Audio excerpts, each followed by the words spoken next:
Water ట్యాంకులు, current, లో voltage సమస్యలు, అలాగే మన రాజోలు నియోజకవర్గంలో గౌరవనీయులు శ్రీ దేవర ప్రసాద్ గారు ఎమ్మెల్యే అభ్యర్థిగా వచ్చినప్పుడు ఆయన ప్రధానంగా ఎంచుకున్న సమస్యలు వాటర్ సమస్య, ఇక్కడ ఉన్నటువంటి సమస్య.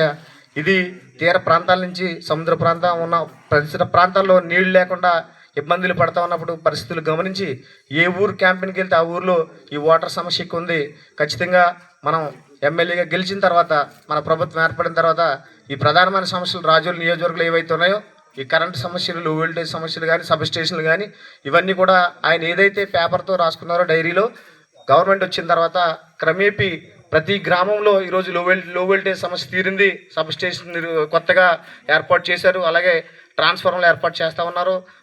గ్రామాల్లో ఉన్నటువంటి మారుమూల ప్రాంతాలు ఈరోజు చూసుకుంటే గతంలో ఎప్పుడు లేని విధంగా మంచి సిసి రోడ్లు, అలాగే మెయిన్ రోడ్లు రిపేర్లు ఈరోజు వేగవంతంగా జరుగుతూ ఉన్నాయి.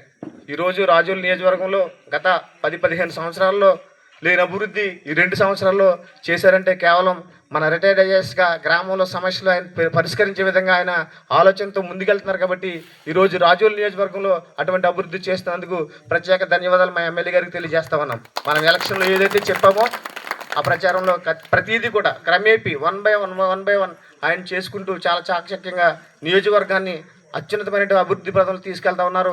దయచేసి నియోజకవర్గ ప్రజలు ఇంకా సమస్యలు ఉన్నాయి, ఇంకా అభివృద్ధి చేయవలసిన పనులు కాబట్టి అవి క్రమేపీ చేస్తూ ఉంటారు, చేయాలని మీ అందరికీ తెలియజేస్తా ఉన్నాను. థ్యాంక్ యూ వరప్రసాద్ గారు, ధన్యవాదాలండి. అదేవిధంగా మన అక్కడి నుంచి మన సొసైటీ అధ్యక్షులుగా మరి ఎన్నికైనటువంటి మన గంటా నాయుడు గారిని మాట్లాడవలసింది కోరుచున్నాను.